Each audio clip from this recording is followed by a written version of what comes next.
দক্ষিণ এশিয়ার আকাশে নীরব কিন্তু তীব্র এক প্রতিযোগিতা শুরু হয়েছে। ঢাকা এখন আর শুধু একটি রাজধানী নয়, এটি পরিণত হয়েছে আঞ্চলিক সামরিক কূটনীতির কেন্দ্রবিন্দুতে।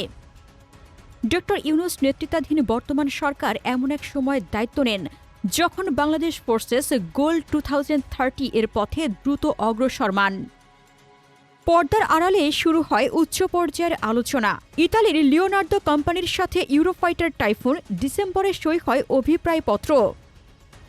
10টি অত্যাধুনিক মাল্টিরোল ফাইটার নিয়ে একটি স্কোয়াড্রনের পরিকল্পনা। এখন দর কষাকষি চলছে দাম, অস্ত্র প্যাকেজ, প্রশিক্ষণ, রক্ষণাবেক্ষণ।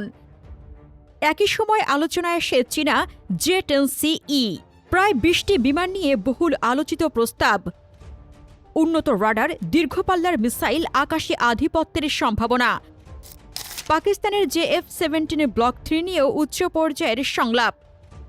তুরস্কের স্লিপার এয়ার ডিফেন্স সিস্টেম, ড্রোন সহযোগিতা, জাপানের প্রযুক্তি কাঠামো চুক্তি, সব মিলিয়ে বাংলাদেশ যেন এক নতুন সামরিক অধ্যায়ে প্রবেশ করছে। বাংলাদেশের সামরিক রাজনৈতিক পরিবর্তনের প্রেক্ষাপটে অনেকে বিশ্লেষণ করছেন যে ড ইউনূস সরকারের সময় ভারত-বাংলাদেশ সম্পর্ক তুলনামূলকভাবে দূরত্বপূর্ণ ছিল, বিশেষ করে প্রতিরক্ষা ও কৌশলগত ভারসাম্য ইস্যুতে। এখন যদি নতুন নেতৃত্বাধীন সরকার দিল্লির সঙ্গে ঘনিষ্ঠতা বাড়ায়, তাহলে ইউরোফাইটার, J-10 বা JF-17 এর মতো চলমান বা আলোচিত সামরিক চুক্তিগুলো পুনর্মূল্যায়নের মুখে পড়তে পারে, এমন আশঙ্কা বিভিন্ন মহলে শোনা যাচ্ছে। দক্ষিণ এশিয়ার বাস্তবতায় ভারত সবসময় আঞ্চলিক সামরিক ভারসাম্য গভীরভাবে পর্যবেক্ষণ করে, বিশেষত যখন চীনা বা পাকিস্তান সম্পৃক্ত প্ল্যাটফর্ম যুক্ত হয়। ফলে নতুন সরকারের পররাষ্ট্র অগ্রাধিকার যদি ভারতের সঙ্গে সম্পর্ক স্থিতিশীল করার দিকে বেশি ঝুঁকে যায়, তবে প্রতিরক্ষা ক্রয়ের গতি, উৎসব বা কনফিগারেশনে পরিবর্তন আসতে পারে। তবে চূড়ান্ত সিদ্ধান্ত নির্ভর করবে বাংলাদেশের নিজস্ব নিরাপত্তা প্রয়োজন, অর্থনৈতিক সক্ষমতা এবং দীর্ঘমেয়াদী কৌশলগত পরিকল্পনার ওপর। 2016 সালে বাংলাদেশ যখন চীন থেকে 2টি সাবমেরিন সংগ্রহের সিদ্ধান্ত নেয়, তখন দিল্লি প্রকাশ্যে না হলেও কূটনৈতিকভাবে উদ্বেগ জানিয়েছিল। এটি ছিল দক্ষিণ এশিয়ার সামরিক সমীকরণে একটি গুরুত্বপূর্ণ পরিবর্তন, কিন্তু শেষ পর্যন্ত চুক্তি থামেনি। সাবমেরিন এসেছে, নৌবাহিনীর সক্ষমতা বেড়েছে, আর বাংলাদেশ দেখিয়েছে যে কৌশলগত সিদ্ধান্তে সে নিজস্ব হিসেবেই চলে। এই ঘটনাটি একটি বড় বাস্তবতা তুলে ধরে। আঞ্চলিক শক্তির উদ্বেগ থাকতে পারে, কিন্তু সার্বভৌম রাষ্ট্র হিসেবে বাংলাদেশের নিজস্ব নিরাপত্তা অগ্রাধিকারই শেষ পর্যন্ত নির্ধারক। অন্যদিকে বাস্তবতা এটাও যে ভারত নিজেও দ্রুত সামরিক আধুনিকায়নের পথে এগিয়েছে।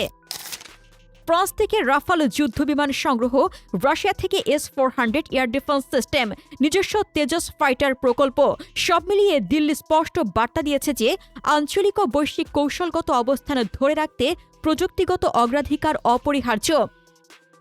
তাই প্রশ্নটা কখনোই এত সরল নয় যে বাংলাদেশ এগোবে কিনা, বরং মূল প্রশ্ন হচ্ছে দক্ষিণ এশিয়ার আকাশ ও সাগরে ভারসাম্য কোথায় স্থির হবে।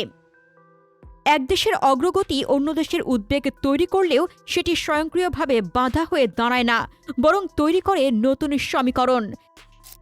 এই প্রেক্ষাপটে ইতিহাস আমাদের ফিরিয়ে নিয়ে যায় 1975 থেকে 77 সালের অস্থির সময়ে। স্বাধীনতার পর রাজনৈতিক টানাপোড়েন ও একাধিক অভ্যুত্থানে সেনাবাহিনী বিভক্ত ও অনিশ্চয়তায় নিমজ্জিত ছিল। সেই সময় শহীদ প্রেসিডেন্ট জিয়াউর রহমানের দায়িত্ব নিয়ে চেইন অব কমান্ড পুনর্গঠন করেন, শৃঙ্খলা প্রতিষ্ঠা করেন এবং সামরিক কাঠামোকে স্থিতিশীল করেন। বড় প্রযুক্তিগত আধুনিকায়ন তার আমলে না হলেও তিনি প্রাতিষ্ঠানিক ভিত্তি গড়ে দেন, একটি পেশাদার, সংগঠিত ও নিয়ন্ত্রিত সশস্ত্র বাহিনীর ভিত্তি। সেই ভিত্তির উপর দাঁড়িয়েই পরবর্তী দশকগুলোতে ধীরে ধীরে আধুনিকায়ন সম্ভব হয়েছে। অর্থাৎ ইতিহাস বলছে রাজনৈতিক পরিবর্তন আসতে পারে, আঞ্চলিক চাপও থাকতে পারে, কিন্তু দীর্ঘমেয়াদী প্রাতিষ্ঠানিক ভিত্তি থাকলে সামরিক অগ্রগতি থেমে থাকে না, বরং সময় নিয়ে নতুন ভারসাম্যে এগিয়ে যায়। সেই ধারাবাহিকতায় অনেকেই মনে করেন তার উত্তরাধিকার বহনকারী নেতৃত্ব যদি রাষ্ট্র পরিচালনার দায়িত্ব পায়, তবে জাতীয় নিরাপত্তা ও সামরিক সক্ষমতা বৃদ্ধিকে অগ্রাধিকার দেওয়ার প্রবণতা দেখা যেতে পারে। তবে বাস্তবতা হল আধুনিক সামরিক সিদ্ধান্ত কেবল ঐতিহাসিক উত্তরাধিকার দিয়ে নির্ধারিত হয় না, অর্থনৈতিক সামর্থ্য, আঞ্চলিক কৌশলগত ভারসাম্য এবং আন্তর্জাতিক সম্পর্কের জটিল সমীকরণও সমানভাবে প্রভাব ফেলে। বর্তমান ভূরাজনৈতিক প্রেক্ষাপটে বাংলাদেশের সামরিক শক্তি বৃদ্ধি এবং ফোর্স গোল 2030 বাস্তবায়ন অত্যন্ত গুরুত্বপূর্ণ একটি কৌশলগত অগ্রাধিকার হিসেবে দেখা হচ্ছে। দক্ষিণ এশিয়া ও বঙ্গোপসাগর অঞ্চল এখন শুধু বাণিজ্যিক নয়, সামরিক ও ভূরাজনৈতিক প্রতিযোগিতার ক্ষেত্রেও সংবেদনশীল হয়ে উঠেছে। একদিকে ভারত, অন্যদিকে চীনের ক্রমবর্ধমান উপস্থিতি, পাশাপাশি মিয়ানমারের অস্থিরতা, সব মিলিয়ে বাংলাদেশের জন্য একটি বিশ্বাসযোগ্য প্রতিরক্ষার সক্ষমতা অপরিহার্য। ফোর্স গোল 2030 এর মূল উদ্দেশ্য হল 3 বাহিনীকে আধুনিক, প্রযুক্তি নির্ভর ও সমন্বিত কাঠামোয় রূপান্তর করা, যেখানে থাকবে উন্নত যুদ্ধবিমান, আধুনিক নৌ ক্ষমতা, শক্তিশালী এয়ার ডিফেন্স এবং নেটওয়ার্ক কেন্দ্রিক অপারেশনাল সক্ষমতা।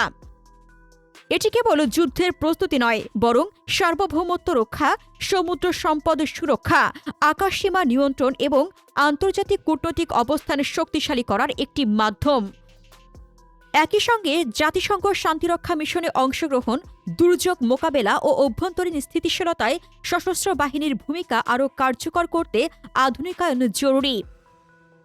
অর্থনৈতিক বাস্তবতা অবশ্যই একটি বড় বিবেচ্য বিষয়, তবে দীর্ঘমেয়াদে শক্তিশালী ও পেশাদার সামরিক বাহিনী রাষ্ট্রের নিরাপত্তা ও কৌশলগত স্বার্থ রক্ষায় গুরুত্বপূর্ণ বিনিয়োগ হিসেবে বিবেচিত হয়। বাংলাদেশ এখন দক্ষিণ এশিয়ার সামরিক ও কূটনৈতিক সমীকরণের এক গুরুত্বপূর্ণ বিন্দুতে দাঁড়িয়ে। ইউরোফাইটার থেকে J-10CE, JF-17 থেকে সিপার প্রতিটি আলোচনায় কেবল অস্ত্র ক্রয় নয়, বরং ভবিষ্যৎ কৌশলগত অবস্থান নির্ধারণের অংশ।